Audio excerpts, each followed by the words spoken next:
keep building incinerators because it essentially burns the evidence. If you don't want to confront business as usual. And this is business as usual. This is business as usual right here. We're part of the blip.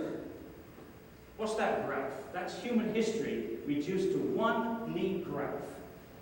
That graph there represents the consumption of fossil fuel.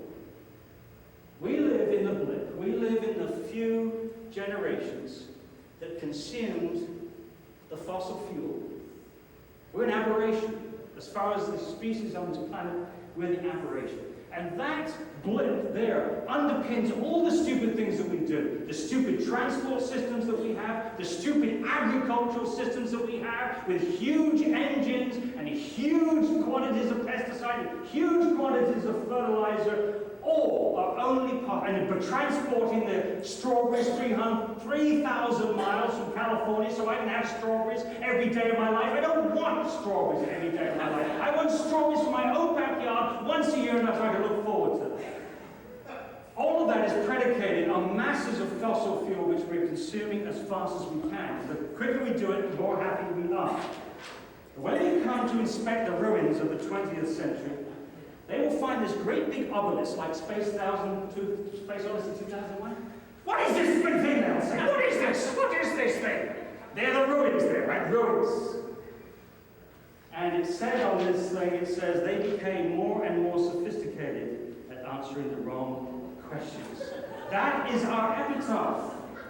Really, it is our epitaph.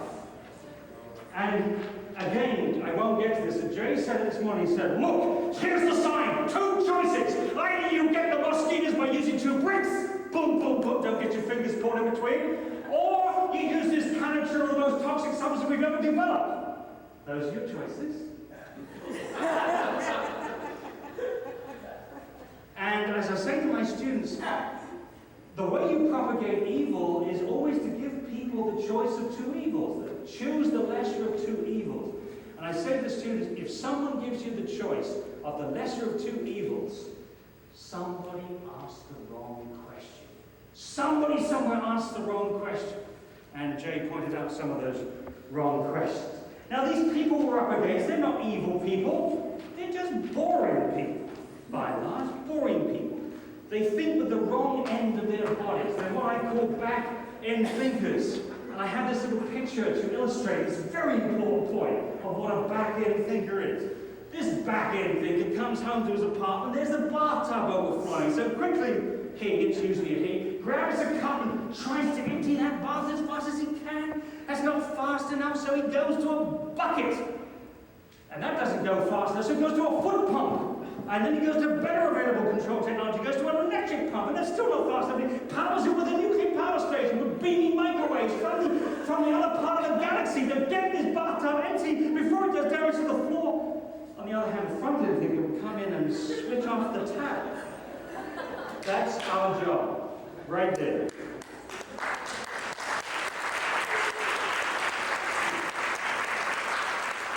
Yeah. Now, Einstein said this before Greenpeace, a clever person solves a problem, a wise person avoids it. Wonderful book, How Much Is Enough? Alan Durning. If you haven't got this book, read it. It's extremely interesting book about overconsumption in this country. Look, we worship overconsumption. Look at this. Eisenhower's advisors. The ultimate purpose, he proclaimed, of the American economy is to produce more consumer goods.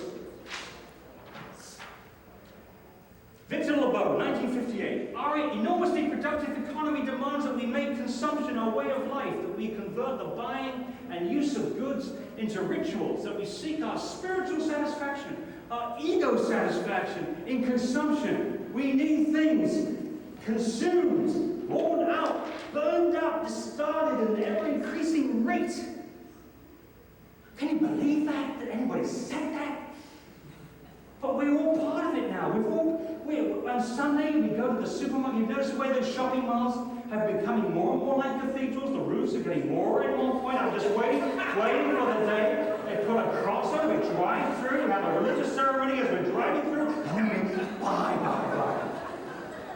But don't think these people have disappeared. The production of the squeezable ketchup bottle. Can you believe that life could be happy without a squeezable ketchup bottle? No, because we want them so much, these squeezable ketchup bottles. Well, they're expected to grow from 300 million units in 1985, to see how long I've been doing this, to 29 billion units in 1995. Now, a quick calculation indicates that every person on planet Earth would have 6 squeezable ketchup bottles.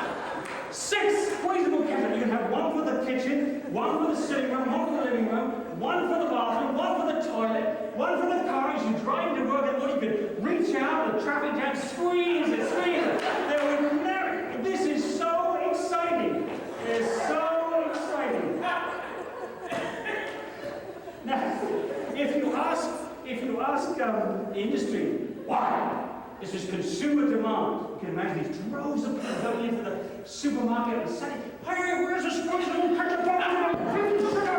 Get a squeezable ketchup! We demand a squeezable ketchup bottle! Give me a break." No, it's done by this. This is the #1 human activity after sleep, after work and sleep. And there's some question of whether this is different from sleep, but it's watching television. Notice it doesn't.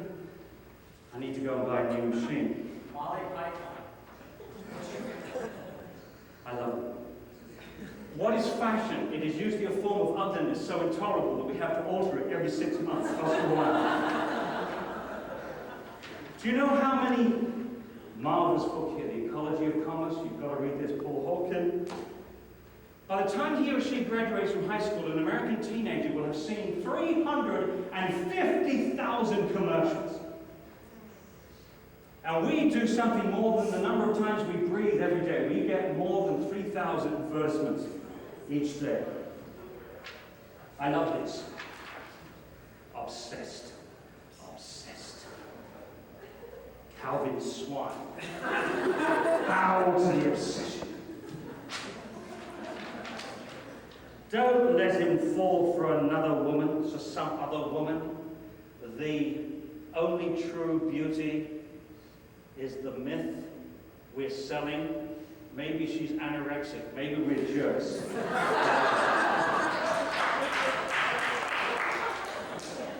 At this price, it will surely take your breath away. At last, an automobile worthy of the times, the style, the statement, a sheer extravagance, no expense has been spared, no detail overlooked, a timeless pleasure, the apocalypse. $250,000 for the bucket. These are all produced by a group in British Columbia called Adbusters. They produce TV commercials, very subversive. You can put them on local TV. Really encourage you to do it. But the myth that we've been living is this illusion that the more we consume, the happier we become. That is the illusion of the 20th century. And the sad thing is that this message is now being beamed out to the other 4 billion inhabitants of this world. There's no village in India or China that's so remote that they don't see our TV programs, they don't see our set of values. So the bottom line is very simple. It's not telling the Chinese or the Indians to have less children. It's telling our children to consume less. That is the key message. We are consuming too much, and if we don't send that better message, you can kiss those endangered species goodbye, you can kiss the Brazilian jungles goodbye, you can kiss the ozone layer goodbye. I want to jump right to the end now. I'm missing out a few of the jokes here. Oh boy. Do the jokes. Do the jokes. Yeah, I don't do the jokes. I don't do the jokes. Here's a joke. Columbus, Ohio. Great big joke. Columbus, Ohio. They measured the dioxins coming out of the Columbus, Ohio incinerator. 984 grams of dioxin a year. That's more than the whole of Germany. Right? More than the whole of Germany. 5 times as much as Sweden. One incinerator, Columbus, Ohio. It's actually 5 times more than the EPA had calculated for all 130 trash incinerators in the United States. Boo-boos. I mean, that was a mistake, wasn't it? They said maximum 200 grams. One incinerator, 1,000. What? Boo-boos. But never mind, Ohio EPA came in and they did a risk assessment. Ohio EPA study finds no substantial threat posed by dioxin emissions. How nice, how nice. But they only looked at inhalation. They didn't look at the impact through food chains, even though there were many farms within a 50-mile Columbus. But this is what I really love. The Columbus Health Department didn't want those citizens to get all upset and psychological and emotional and hysterical about this. They wanted the facts. Give them the facts. Give them just the facts. Not this emotion. Give them facts. Dioxin fact sheet. And you get the structures of dioxin wrong in the first and then half inch. The structures are wrong. And we get what we go. No. The facts. But anybody can make a mistake, even if your government paid a lot of money to do so, you can make mistakes. But here, you're anxious to show how tiny. They're all like, oh, you're talking about such tiny quantities, we can hardly measure them. That's what they say, hardly measure them. I want to show you how small a part per trillion is. Watch this. 1 part per trillion is like taking a 1-second vacation after working 31,700 years. Wouldn't you want a vacation after working 31,700 years? Oh, that's tiny. That's tiny, but wait. And so what this Department of Health does is to convert the maximum emission rate into parts per trillion. Maximum emission is 1,341.9. Give me a break. If they get the one right, they're doing pretty well. Parts per trillion. 2 little asterisks. We can't live without asterisks. Here, little asterisks go down to the bottom. Here we go. What does the asterisk tell us? 1 part per trillion is equivalent to taking a 1-second vacation after working 31,000 years. The maximum emission is equal to 1,342 seconds or 22.4 minutes vacation time in 31,000 years. Ah, but that's if someone worked all year. If they worked a 40-hour week, it would take 133,567 years to earn the 22.4 minutes. Give me a break. I mean, this is to justify 5 times higher emissions than all the incinerators are supposed to be putting out, equal to the whole of Germany. And this is the kind of claptrap that's being produced. This is being produced by the same people that are producing the unfunded mandates, which is sweeping the country, the mayor of the thing. Okay. Simple risk assessment. No risk is acceptable if it is avoidable. That's 1 sentence long to save you $50,000. No risk is acceptable if it is avoidable. So we can argue till the cows come home as to what risks are posed by that pesticide or this incinerator, but if we can find an alternative, we don't need either of them. The 2 laws of pollution, the bad law, the level of pollution increases on a state-by-state basis with the level of corruption. The more corrupt your state, the more polluted you are. The good law is that the level of pollution decreases with the level of public participation increases, and that's where LEAN comes in. I mean, you're making progress against a lot of corruption because you've got so many people involved. We're up against 4 things: greed, corruption, incompetence, and the worst of all, indifference. If we don't do anything about this, we can't do anything about these 3 people. And another way of putting that is that polite people get poisoned. NIMBY is industry's word for democracy, but they would like you in that phrase to believe that we're against progress. I've got just a few more minutes.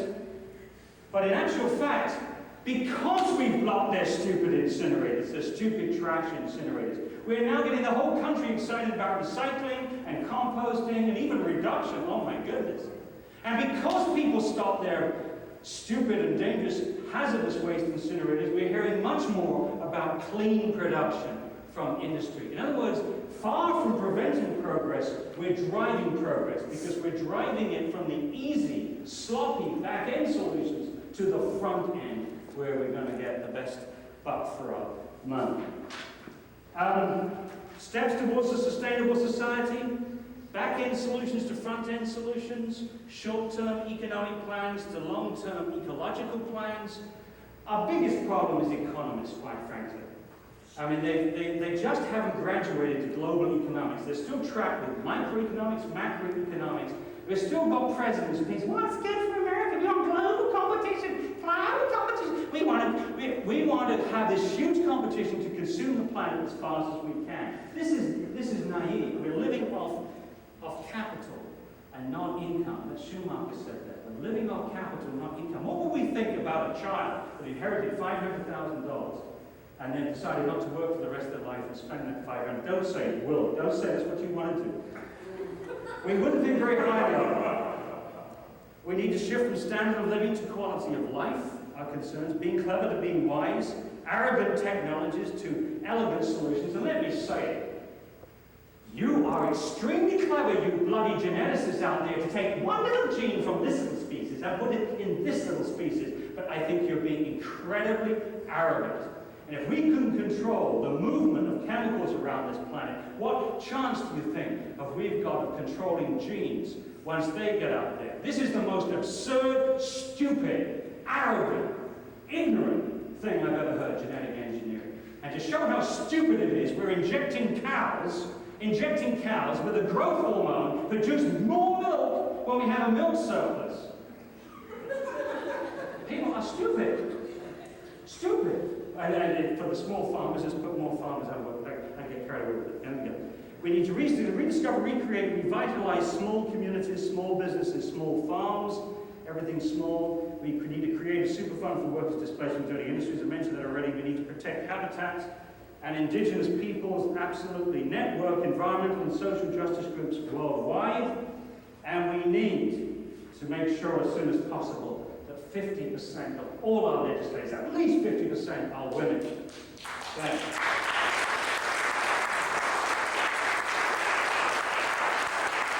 And this is where I get into trouble with my wife. She goes, "What about Mrs. Thatcher?"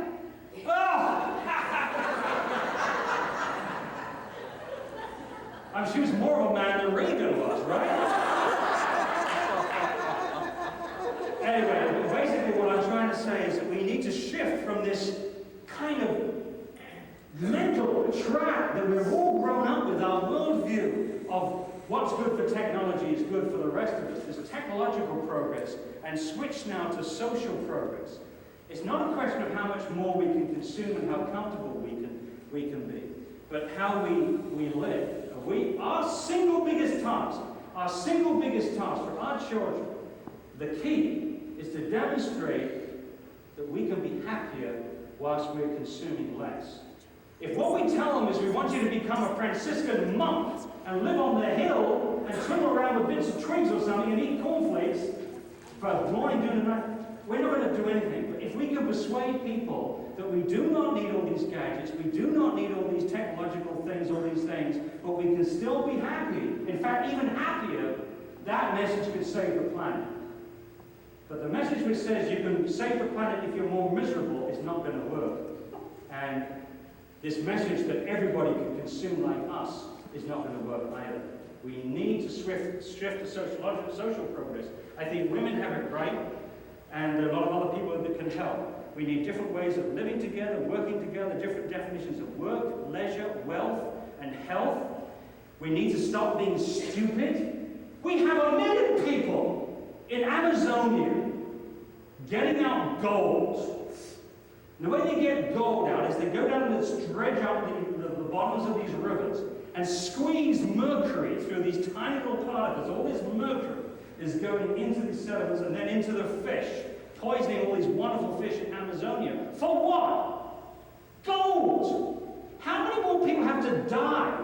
How many more people have to be sick from this stupid element? It has virtually no value whatsoever. And if you really like it, Fort Knox has got another big town. There's a huge building stuffed with this shit. For A-U, right, S-H-I-T, no one should die. We're stupid. We're very, very stupid. They're human beings, stupid people. We want big breasts for some reason. Why do women want big breasts? Silicone implants. Doesn't that make sense? Who told people that their big breasts are somehow good? We're stupid. We've got to get off this. Madison Avenue told us this. Because they want to sell everything from toothpaste to chocolate with big breasts and silicone implants. Different ways of living with nature, different timescales of concern. La la la la la la la la la la. Okay. All truth goes through 3 phases. Big breasts is one of them. First, it was ridiculed. I mean, the notion that you You shouldn't want big brother. I want big brother, my son. First, it was ridiculed. Second, it was violently attacked. And third, it was accepted as being self-evident, these truths. So that's Schopenhauer. I was with Pete Seeger last weekend, and I painted on the back of his barn. Pete Seeger's barn was this. Actually, I was with Pete Seeger on Saturday. On Sunday, Jay, I was with Mariana Cates in Newport. Mariana Cates is a woman and a family that suffered from the spray from pesticides. Live in the apple orchards. They use more pesticides and apple orchards than anything. This woman is just getting through her second dose of breast cancer. She has multiple sclerosis. Her husband has throat cancer and lung cancer, and her daughter has a brain tumor. And this woman is one of the most game fighters. She came off chemotherapy to organize a conference, to get the community organized around cancer awareness. So there are victims out there. This is painted on the back of Pete Seeger's barn. I'm done with great things and big things, great institutions and big success. I'm for those tiny, invisible, molecular moral forces that work from individual to individual, creeping through the crannies of the world, like so many rootlets, or like the capillary oozing of water, yet, if you give them enough time, will rend the hardest monuments of man's crime. Reaching out, individual to individual, community to community, country to country. That's what he's trying to do with a guitar and a bunch of songs. He's gone all around the world doing it. And the same thing applies to our grassroots environmental movement here. I've knocked out a little chart for those who like squares and dashes and things, but basically, as I see it, what we're in here is to block the back-end solutions. Polite people get poisoned. We need to shift from NIMBY to NIOBE and no pain, not on planet Earth. We force the issues to the front end. We need to set up model programs. We don't have to change the whole world at once, but we just have to set up a very good example over here, a very good example over here, positive. Show that ordinary people can do it, and ordinary people can copy it. We need to change attitudes. There are a lot of attitudes that we need to change, but particularly from this technological progress to social progress.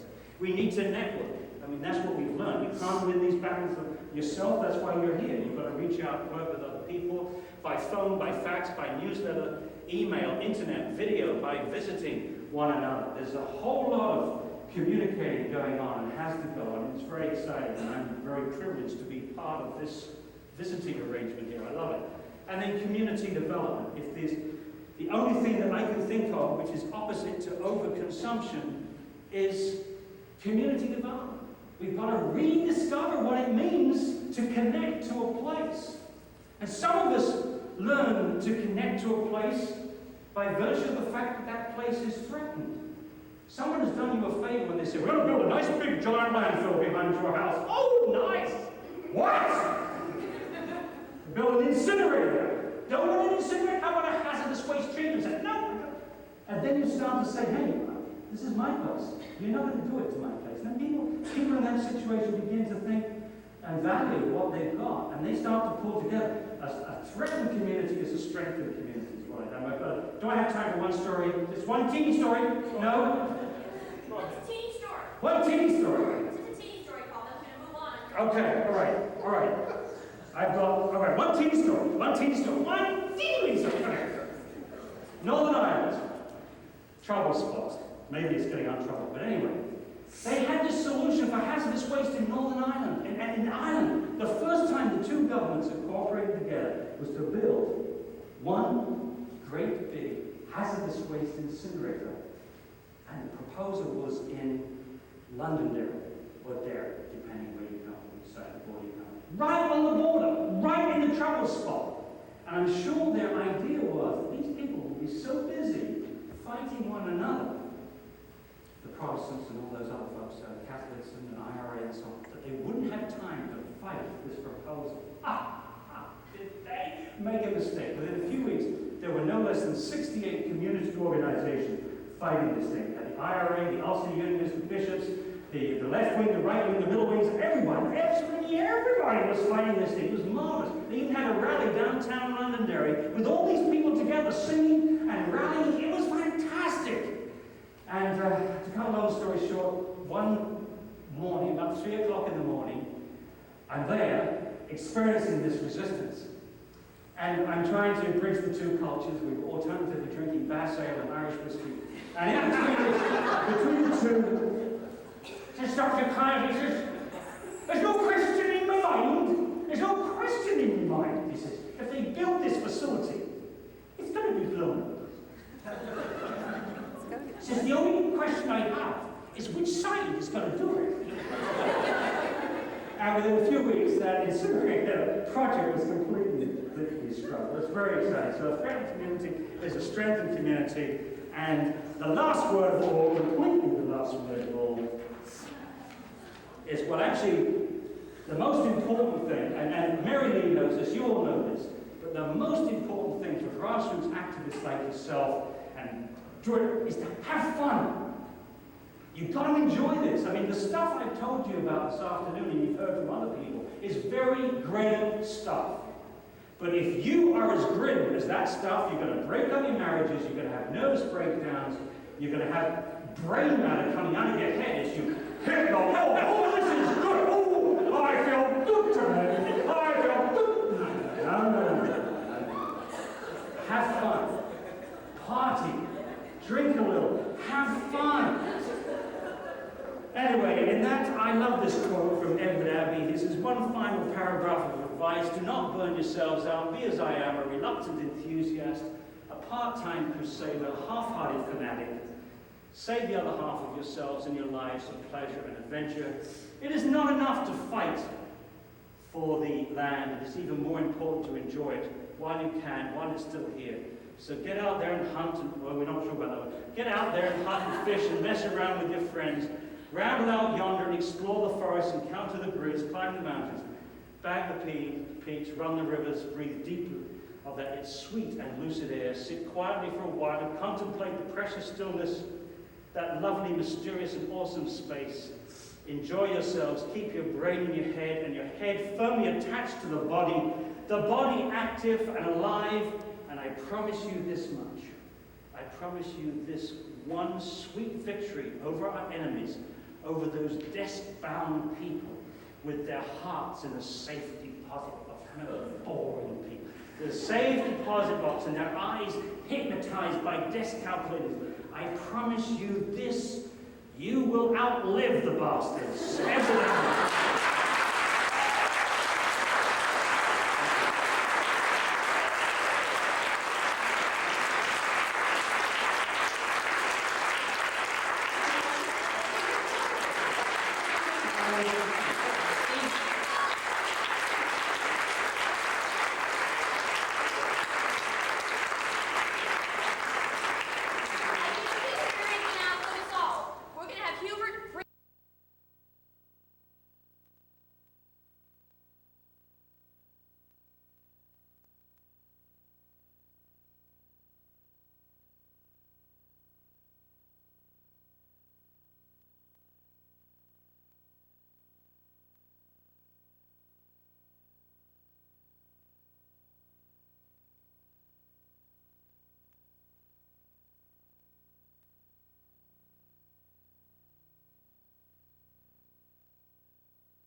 How often do you meet, and give an inventory, briefly, of the issues that your organization is dealing with, so we can get a better idea amongst the staff what's going on out there, how can we better help in terms of the work that folks are doing, and how can you amongst yourself share information and network better to be more aware about what your neighbor is doing. Because the bottom line is we must build lean to build power and make changes here in the state of Louisiana.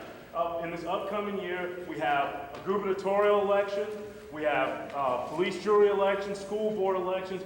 We must make the environmental issues that folks are dealing with be on the forefront, not just economics, not just crime, but the environmental issues that deal with economics and crime and the poisoning and the destruction that's taking place in the state and which is harming and affecting our kids in such a negative way.